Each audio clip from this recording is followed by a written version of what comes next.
How's it everyone who's watching this? This is my 73rd video on the channel, and today we're continuing on with Résumé of a Theory of Language by Hjelmslev. Last time, we examined some of the objects contained in the structuralist strand of linguistics, glossomatics.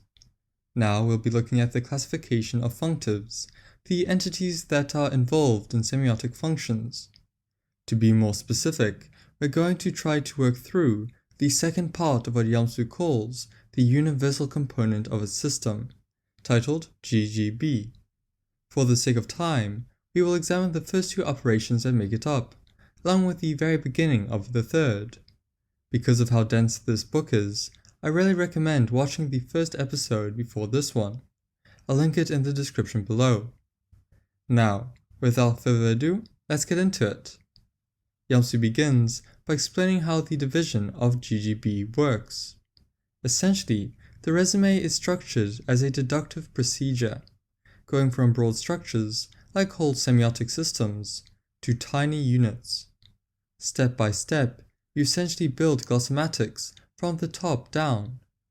Following this, each section is made up of operations, which sometimes need to occur in specific orders.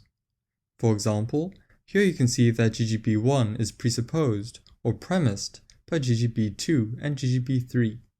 Operation 1 deals with separating so-called invariant functives from variant ones. Then, you can go with either Operation 2 or 3, with the former dividing up the category of variants, and the latter being concerned with what we'll come to call functival classes. With this structure in mind, the first part of GGB is incredibly short. However, it does build upon a lot of ideas from last time. To recap, Hjelmslev holds semiotics, like language, to be composed of at least two planes, often called expression and content for convenience's sake. The first plane might involve things like symbols and sounds, whilst the second is roughly linked to meaning. Every sign, be it a word, sentence, or what have you, is a function or relationship that contracts these two planes together. Turning to the text, the three important definitions here are correlate, commutation, and substitution. Each one is related to correlation, which is a way to view language that focuses on what Hjelmslev describes as the lens of either-or.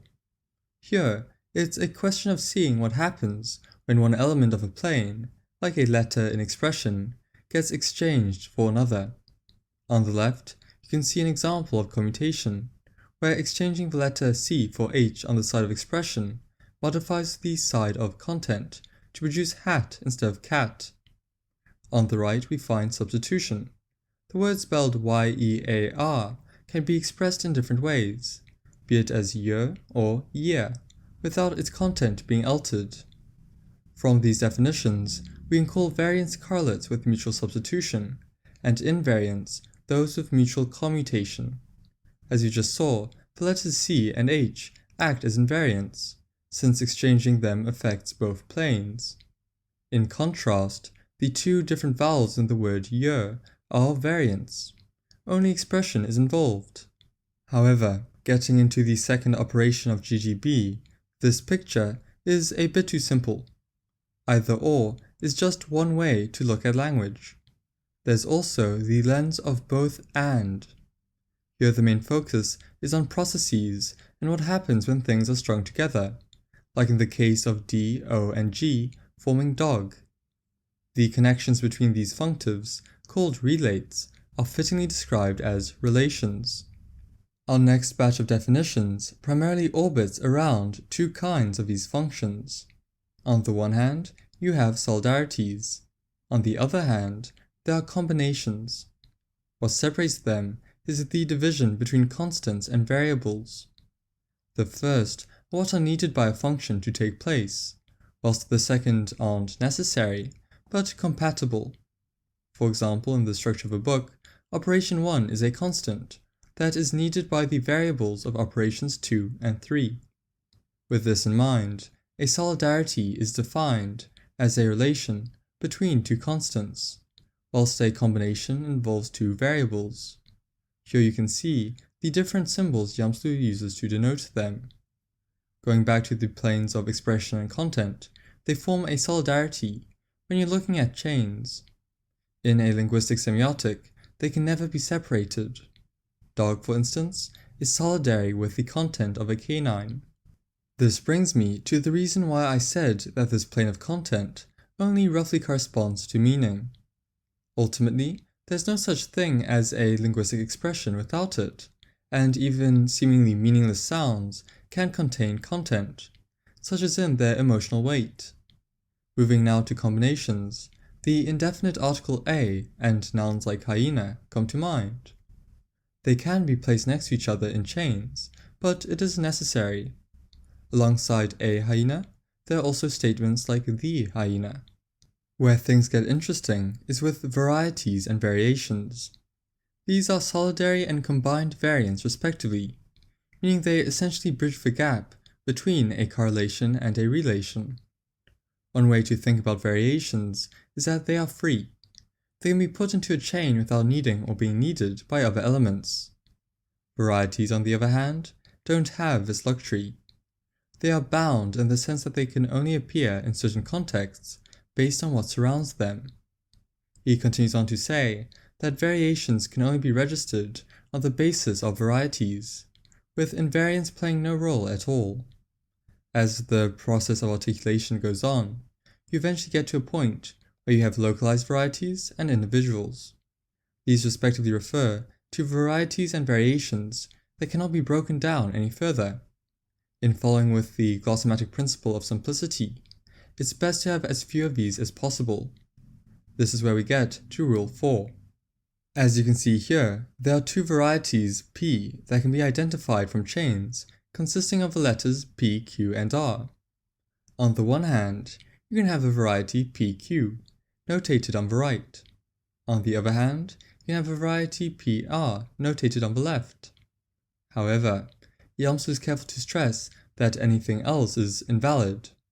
There's no such thing as the equation in the box, which would translate to PQR and lead to an excess of things being registered. Rather, quite interestingly, Hjelmslev would say that the whole thing can be described as a combination of the two preceding varieties, such as shown here.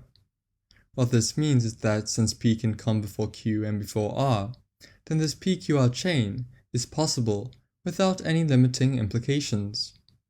To put this a bit more clearly, like in all combinations, the two varieties are simply variables. They can be together or not. The chain of PQR isn't what allows them to do so. This contrasts this equation, which shows a selection. Something similar would be registered if you had a situation where the functive P only exists in chains of PR and PQR. With this, PQ by itself just doesn't exist. It is impossible. However, the functive P obviously can follow Q if and only if it's in a certain chain. This if shows us that it's a selection, meaning a function between a constant and a variable, and is marked with an arrow.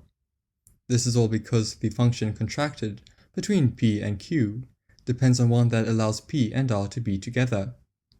The last possibility in this functional perspective relies on the idea of solidarity, which, as mentioned before, requires that all the functives involved are constants and need each other. It's almost like a more intense version of the selection varieties, where PQ and PR don't exist, but PQR does. Translating the algebra a bit, the functive P can only contract with Q if it simultaneously contracts with R and vice versa. The two varieties are mutually reliant on each other.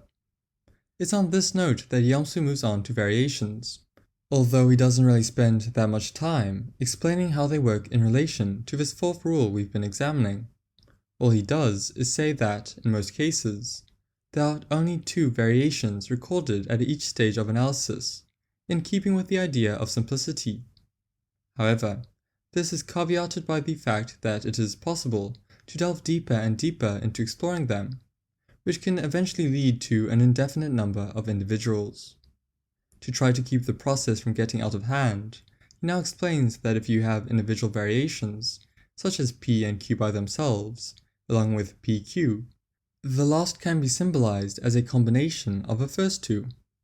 This is where we get to GGB3, specifically the first operation, described as free articulation. The first step in dealing with functives and their sets, also known as functival classes, is to undertake a so-called bound articulation, which refers to the analysis or breakdown of a class by means of a specific function. Using relations and correlations as bases, this produces the functival classes of relates and correlates, respectively. Next, free articulation can be applied as something that has no specific function to develop the results into categories. From there, once correlations have been found and registered, it's possible to undertake further bound articulations to work out what functions apply to what functives. Hjelmslev begins his explanation of free analysis by introducing exclusions and participations. Both are reliant on variance for their definitions, with the former describing a correlation between functives that lack shared ones, and the latter being the opposite. Specifying his language even further, Hjelmslev calls the correlates involved in exclusion fields, and the ones involved in participation participants. Additionally, you can also have contrary and contradictory correlations. In the first case, one correlate is simply something that another isn't. In a system made up of the letters A, B, and C, for example, A contracts a contrary correlation with C.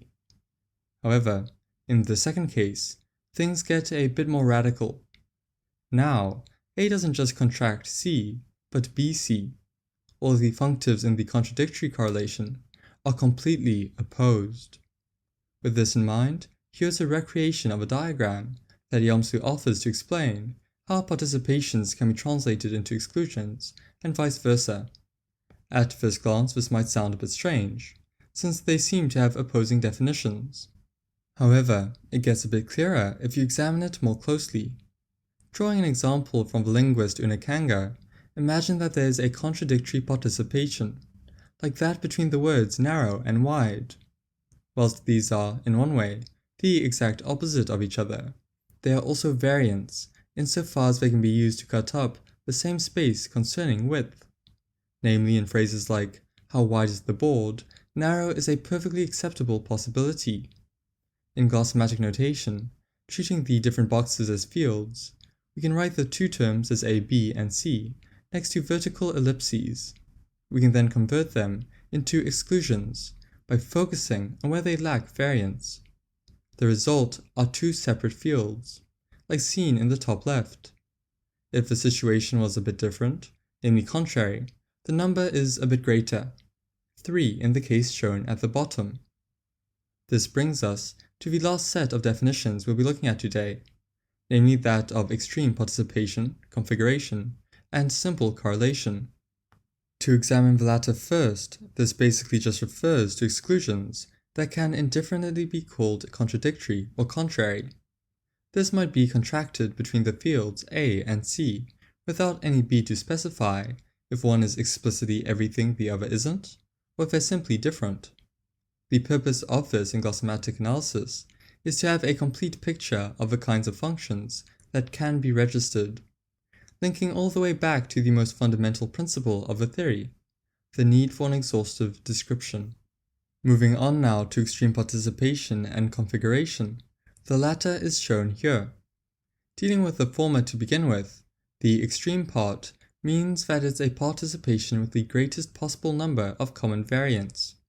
Configurations always fall under such correlations. These are simply functions between participants and mutually exclusive fields, where, as we've seen, Latin letters are used for the second, and Greek letters are used for the first. On account of a setup, where fields are included under participants, we can register everything as such, hence the idea of them falling under an extreme participation. This is useful because it lets us have something that is not only exhaustive, but also simple in Hjelmslev's twisted sense of the word. Everything is there, no need for more complicated work. Now, although this touches on ideas that we won't really get to today, I think an example might make the idea of a configuration a bit clearer. We can think about one made from the example of narrow and wide.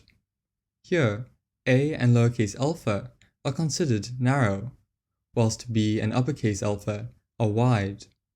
The Greek letters or participants create boxes of variance, which can then be broken down into fields that exclude each other. The crosses are used to show that narrow is the only field involved when you deal with it as a participant, whilst wide can include both its own field and narrow. As we'll learn about next time, we can call lowercase alpha intensive and uppercase alpha extensive due to this difference in scope. It's with this that I would like to conclude, having now gone through some more of Hjelmslev's Résumé of a Theory of Language, and explored the sometimes bizarre dynamics of correlations and variance. I truly hope you enjoyed or learned something, and if you feel I got anything wrong, wasn't as clear as I could have been, please do feel free to let me know in the comments, so I can do better. Next time, we'll most likely be finishing Character Analysis by Wilhelm Reich. Until then, bye.